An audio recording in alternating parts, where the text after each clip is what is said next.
సంవత్సరాల తరబడి ఎన్ని మందులు వాడినా మీ మోకాల నొప్పులు తగ్గట్లేదా? ప్రాణ పెయిన్ క్లినిక్ లో అత్యాధునిక చికిత్స. స్వాతిప్రియ ఇన్సిడెంట్ కలకలం రేపుతుందనే చెప్పొచ్చు. అమ్మాయి రాసిన సూసైడ్ లెటర్ ఇవాళ ఆడపిల్లల తల్లిదండ్రులని వన్నులో వణుకు పుట్టించేలా ఉందనే చెప్పొచ్చు. నాన్న, నా వాట్సాప్ని మీరు ఓపెన్ చేయొద్దని మాట్లాడటం జరిగింది. ఈ యాప్కి సంబంధించి ఓపెన్ చేయొద్దు అని మాట్లాడాల్సిన అవసరం ఎందుకు వచ్చింది అంటారు? అమ్మా, నాన్న, నన్ను క్షమించండి. మిమ్మల్ని వదిలి వెళ్తున్నందుకు చాలా బాధగా ఉంది. సూసైడ్ చేసుకోవాలంటే భయంగా ఉంది, అయినా తప్పట్లేదు. I miss you so much. అక్క తమ్ముడిని బాగా చూసుకోండి. అక్క తమ్ముడు మీకు ఏ కష్టం వచ్చినా డాడీకి చెప్పండి. నాన్న, మీరు స్మోకింగ్ మానేయండి. నా ఫ్రెండ్స్ అందరూ నా అంత్యక్రియలకు రావాలి. మన బంధువులందరూ విభేదాలను పక్కకు పెట్టి నా అంత్యక్రియలకు రావాలి. చివరిసారిగా నా ఫ్రెండ్స్ అందరూ నన్ను హగ్ చేసుకోవాలి. నా చావుకు ఎవరు కారణం కాదు, నా చావుకు నేనే కారణం. నా వాట్సాప్ కాల్ డీటెయిల్స్ దయచేసి చూడకండి. నన్ను చంపేటంత మీకు కోపం వచ్చినా సరే మీ ముందు నేను ఇక లేను. నా అవయవాలు ఎవరికైనా దానం చేయండి. ఇట్లు మీ స్వాతిప్రియ. ఆడపిల్లల తండ్రిగా ఎవరైతే ఉన్నారో ప్రతి ఒక్కరు గుర్తు పెట్టుకోండి. మీ అమ్మాయి ఫోన్ వాట్సాప్ ఓపెన్ చేసి చూడండి. ఈ స్వాతిప్రియతో ఈ రోజు ఇక్కడ ఫుల్ స్టాప్ కావాలి. నమస్తే ఠాగూర్ గారు. నమస్తే అండి ఉష గారు. బాసర ఏరియాలో స్వాతిప్రియ ఇన్సిడెంట్ కలకలం రేపుతుందనే చెప్పొచ్చు. అమ్మాయి రాసిన సూసైడ్ లెటర్ ఇవాళ చాలామంది ఆడపిల్లల తల్లిదండ్రులని వన్నులో వణుకు పుట్టించేలా ఉందనే చెప్పొచ్చు. స్పెషల్లీ తను ఒక వర్డ్ యూస్ చేసింది, సార్, నాన్న, నా వాట్సాప్ని మీరు ఓపెన్ చేయొద్దని మాట్లాడటం జరిగింది. అందులో చాలా అర్థం ఉందేమో అని మనకు అనిపిస్తుంది. రీసెంట్గా మనం యాప్స్కి సంబంధించి చాలా వీడియోస్ చేస్తున్నాము. అసలు ఈ డెత్ని ఏ విధంగా చూడాలి? అమ్మాయి చనిపోయే ముందు ఈ యాప్కి సంబంధించి ఓపెన్ చేయొద్దు అని మాట్లాడాల్సిన అవసరం ఎందుకు వచ్చింది అంటారు? అనాలిసిస్ ఏంటి సార్ అసలు? అత్యంత దయనీయమైన దుర్ఘటనగా చెప్పుకోవచ్చు. ఈరోజు మనకి బాసర 888లో జరిగినటువంటి సంఘటన. ఈరోజు మార్నింగ్ టిఫిన్ చేస్తానని రమ్మనమని చెప్పి తనతో ఉన్నటువంటి ఇద్దరు రూమ్మేట్స్, మొత్తం ముగ్గురు కలిసి ఒక రూమ్లో ఉన్నారు. అందులో ఈ అమ్మాయి నేను టిఫిన్కి రాను, మీరు వెళ్ళిరండి అని చెప్పింది. మిగిలిన ఇద్దరు ఫ్రెండ్స్ కూడా టిఫిన్ చేయడానికి వెళ్ళారు. టిఫిన్ చేసి వాళ్ళు వచ్చేసరికి రూములో అక్కడ ఫ్యాన్కి ఉరేసుకొని ఆ పక్కనే ఒక లెటర్ రాసి ఫ్యాన్కి ఉరేసుకున్నటువంటి ఒక మృతదేహం లభించింది.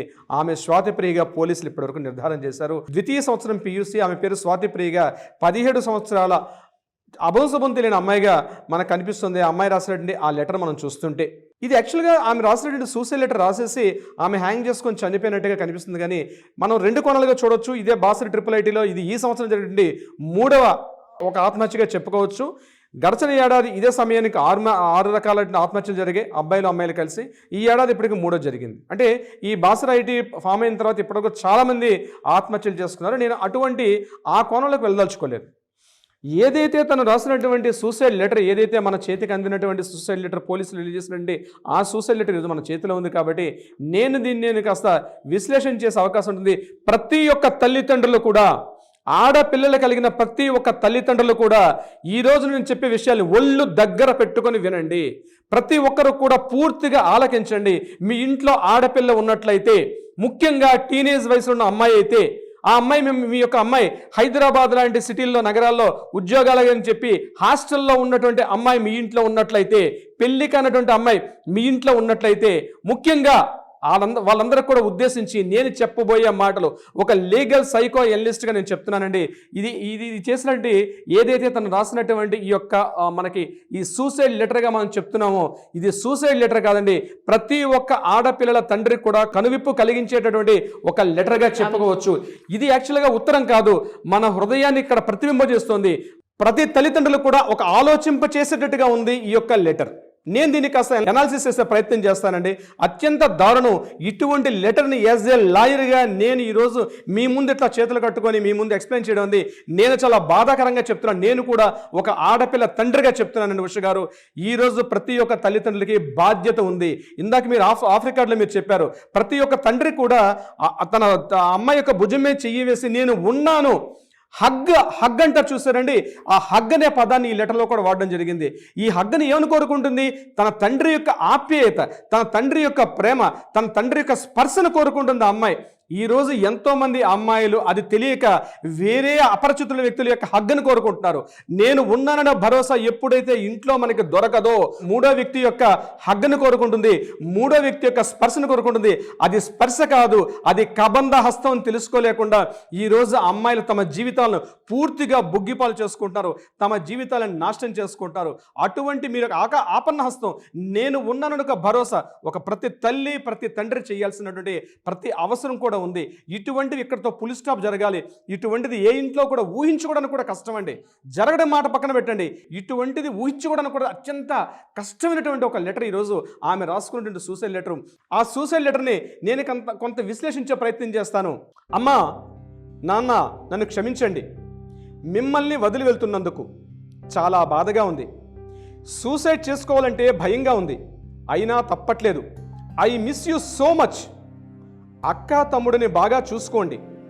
అక్క తమ్ముడు మీకు ఏ కష్టం వచ్చినా డాడీకి చెప్పండి. నాన్న, మీరు స్మోకింగ్ మానేయండి. నా ఫ్రెండ్స్ అందరూ నా అంత్యక్రియలకు రావాలి. మన బంధువులందరూ విభేదాలను పక్కకు పెట్టి నా అంత్యక్రియలకు రావాలి. చివరిసారిగా నా ఫ్రెండ్స్ అందరూ నన్ను హగ్ చేసుకోవాలి. నా చావుకు ఎవరూ కారణం కాదు, నా చావుకు నేనే కారణం. నా వాట్సాప్ కాల్ డీటెయిల్స్ దయచేసి చూడకండి. నన్ను చంపేటంత మీకు కోపం వచ్చినా సరే మీ ముందు నేను ఇక లేను. నా అవయవాలు ఎవరికైనా దానం చేయండి. ఇట్లు మీ స్వాతి ప్రియ. ఈ లెటర్ని మనం ఉషగారు 3 పార్ట్స్గా మనం చూడాలి. ఒక అమ్మాయి అప్పుడే టీనేజ్లో అడుగు పెడుతున్నటువంటి ముఖ్యంగా 17 ఏళ్ళ అమ్మాయి తన మానసిక సంఘర్షణ ఏదైతే అనుభవించిందో దీని 3 కోణాలుగా మనం చూడాల్సిన అవసరం ఈ లెటర్ని బట్టి మనకు అర్థమవుతుంది. 3 కోణాలు ఏంటి? ఒకటి, తన వ్యక్తిగత విషయం, తన కుటుంబ విషయం, తను ఏదైతే తన వ్యక్తిగత గోప్యత భద్రత అనుకుందో దానికి సంబంధించినటువంటి విషయం. తన వ్యక్తిగత విషయం చెప్పినట్లయితే, నాకు సూసైడ్ చేసుకోవాలనుకుంటే చాలా భయంగా ఉంది. భయం అనే పదం వాడుతుంది. అంటే అంటే ఆత్మహత్య చేసుకోవాలనుకోవడం అంత ఈజీ కాదండి. ఒక భయంగా ఉంది నాకు, అయినా తప్పట్లేదు. ఎందుకు తప్పట్లేదు? తల్లికి ఇంట్లో వాతావరణం, అక్కా తమ్ముని సరిగ్గా చూసుకోవట్లేదు. ఇంటి వాతావరణం సరైన వాతావరణం ఇంట్లో లేదు. ముఖ్యంగా మీకు ఏ కష్టం వచ్చినా డాడీకి చెప్పుకోండి. డాడీ ఉన్నారు, డాడీ చూస్తున్నారు, డాడీ అన్ని రకాల వీళ్ళని పట్టించుకుంటారు. కానీ డాడీ పరిపూర్ణంగా నేను ఉన్నానంటే ఒక భద్రత అమ్మాయికి ఇవ్వలేకపోయారు. ఈ లెటర్ ద్వారా మనకు అర్థమవుతుంది. అందుకే నా యొక్క ఈ చావు ద్వారానైనా అక్క తమ్ముడు మీరు గుర్తుపెట్టుకోండి, మీకు డాడీ ఉన్నారని నమ్మకం గుర్తుపెట్టుకోండి అని చెప్తూ నా ఫ్రెండ్స్ అందరూ డాడీకి చెప్తున్నారు. ఆ అమ్మాయి ఇంటిస్తుంది, డాడీ మీరు స్మోకింగ్ మానేయండి. ఇంట్లో అలవాట్లుంటే కూడా ఒక అమ్మాయి గుర్తు, తల్లి తర్వాత తల్లి మీకు పుట్టిన బిడ్డ మాత్రమే. మన అమ్మ మన వయసు వచ్చేటప్పుడు మన చేయి వదిలేస్తుందేమో కానీ మరలా కూతురు రూపంలో ఆ ఇంట్లో పుట్టి మనకు అనుక్షణం మనల్ని వెంబడిస్తూ మనల్ని ప్రతిక్షణ కంట పెట్టుకున్నది నా కూతురు మాత్రమే అని ప్రతి తండ్రి కూడా అనుకోవాల్సిన అవసరం ఉంది. బంధువులందరూ కూడా సమిష్టిగా లేరు, ఏదో రకాల సమస్యలు. నా హగ్ చేసుకోండి. ఉష గారు ఈ యొక్క సెంటెన్స్ ఎంత హృదయాన్ని కట్టిపడేసింది అంటే, హగ్ చేసుకోవడం ఏంటండి అంటే అటువంటి ప్రేమపూర్వక స్పర్శ కోల్పోతున్నారు ఈరోజు పిల్లలు. నేను ఉన్నానంటే ఒక ఆప్యాయత కోల్పోతున్నారు. చివరిసారిగా చెప్తున్న ఫ్రెండ్స్ అందరూ కూడా నా యొక్క కార్యక్రమానికి రండి, నా అంత్యక్రియల కార్యక్రమానికి రండి అని చెప్తూ ఆమె ఒక విషయం చెప్పిందండి. వాట్సాప్ డీటెయిల్స్ మనం మాట్లాడుకున్న పాయింట్ అక్కడికి రావాల్సిన అవసరం ఉంది. ప్రతి తల్లిదండ్రులు కూడా, అమ్మాయి ఉన్నటువంటి ప్రతి తల్లిదండ్రులు కూడా మీ అమ్మాయి యొక్క ఫోన్ని మీరు చూడండి. అమ్మాయి యొక్క ఫోన్ మీరు ఓపెన్ చేయండి. ఓపెన్ చేసి చూడండి ఎవరెవరితో మాట్లాడుతుంది, ఎందుకు మాట్లాడుతుంది, ఎవరి అపరిచిత వ్యక్తులతో మాట్లాడుతున్నారా, క్లాస్మేట్తో మాట్లాడుతున్నారా, ఇంటి పక్క వాళ్ళతో మాట్లాడుతున్నారా, బంధువులతో మాట్లాడుతున్నారా. ప్రతిరోజు మనకి పేపర్లో చూస్తుంటే, న్యూస్ చూస్తుంటే మన గుండెలు ద్రవించకపోతున్నాయి. ఇది వాట్సాప్ కాదండి, మన జీవితాలకు, ముఖ్యంగా ఈ ఆడపిల్లల జీవితాలకు వచ్చినటువంటి అది వాట్సాప్ కాదు, అది అత్యంత భయంకరటువంటి ఒక మారణాయుధంగా మారిపోయింది మనకి. అది వాట్సాప్ రూపంలో. ఆ వాట్సాప్లో ఏముంటుంది దయచేసి నాన్న చూడకండి. అంటే ఏముంది ఆ వాట్సాప్లో? పోలీసులు ఎంక్వైరీ చేస్తారు, ఇన్వెస్టిగేషన్ చేస్తారు, ఎవరెవరితో అది కాదండి. ఈరోజు మానసిక పోస్ట్ మార్టం చేసే వాళ్ళు లేరు, అంతర్ఘర్షణ చేసే పోస్ట్ మార్టం చేసే వాళ్ళు లేరు. ఆ అమ్మాయి ఎవరితో మాట్లాడింది వాళ్ళతో మాట్లాడతారు, ఇంటరాగేషన్ చేస్తారు, ఇన్వెస్టిగేషన్ చేస్తారు, వాళ్ళని తీసుకొచ్చి పోలీస్ స్టేషన్లో పెడతారు. అది కాదు, ఆమె యొక్క మానసిక పోస్ట్ మార్టం చేసే డాక్టర్లు ఎక్కడున్నారండి? ఈరోజు మానసికంగా చేసే డాక్టర్స్ లేరు. ఆమె యొక్క అంతర్ఘర్షణని అర్థం చేసుకునే వాళ్ళు లేకపోవడం వల్లే ఈరోజు ఇటువంటి ఒక దయనీయమైన స్థితిని మనం మాట్లాడుకోవాల్సిన అగత్యం మనకి ఈరోజు వచ్చిందండి. ఈ స్వాతి ప్రియతో ఈరోజు ఇక్కడ ఫుల్ స్టాప్ కావాలి. ఆడపిల్లల తండ్రిగా ఎవరైతే ఉన్నారో ప్రతి ఒక్కరు గుర్తుపెట్టుకోండి, మీ అమ్మాయి ఫోన్ని వాట్సాప్ ఓపెన్ చేసి చూడండి. మనం 100 ఎపిసోడ్ చేసామండి ఉష గారు. ఎవరు దయచేసి ప్రొఫైల్ పిక్స్ పెట్టకండి, మీరు అపరిచిత వ్యక్తులతో మీ పర్సనల్ డీటెయిల్స్ ఇవ్వకండి. ఎటువంటి విషయాలు కూడా మీ ఫ్యామిలీ డీటెయిల్స్, మీ పర్సనల్ డీటెయిల్స్ ఎవరు కూడా మీరు డిస్కషన్ చేయకండి, చెప్పకండి అన్నప్పుడు కూడా ఆడపిల్లలు ఈరోజు ఆగకుండా ఆ యొక్క వాట్సాప్ మాయలో పడి ఆ వాట్సాప్ నుండి ఒక చక్రబంధంలో మునిగిపోయి అష్టదిగ్బంధనంతో తమ జీవితాలను బుగ్గిపాలు చేసుకొని ఆ తెలియని ఒక మాయ వలలో పడిపోతుంది. ఒక మాయ, ఆ మాయ వలలో పడి తమ జీవితాలను పూర్తిగా నాశనం చేసుకుంటారు. దానికి నిదర్శనం ఈరోజు జరిగిన ఈ దుర్ఘటన, ఈ స్వాతి ప్రియ యొక్క సంఘటనతో జీవితానికి చిరమాంకం పాడాల్సిన అవసరం అయితే ఉంది. ప్రతి తల్లిదండ్రికి కనువిప్పు కావాలి. ఈ సంఘటన ప్రతి తల్లిదండ్రికి నేను చెప్తున్నాను, ప్రతి ఒక్కరు కూడా మీ పిల్లల వాట్సాప్లో ఓపెన్ చేసి చూడండి. మీకు తెలియని విషయాలు చాలా బయటకు వస్తాయి. అప్పటికి వాళ్ళ ఒంటి మీద చేయకండి, కొట్టకండి, తిట్టకండి. దగ్గరం తీసుకొని చేరదీసి మేమున్నాం ఇట్లాంటి చేయొద్దని చెప్పి కామా పెట్టండి.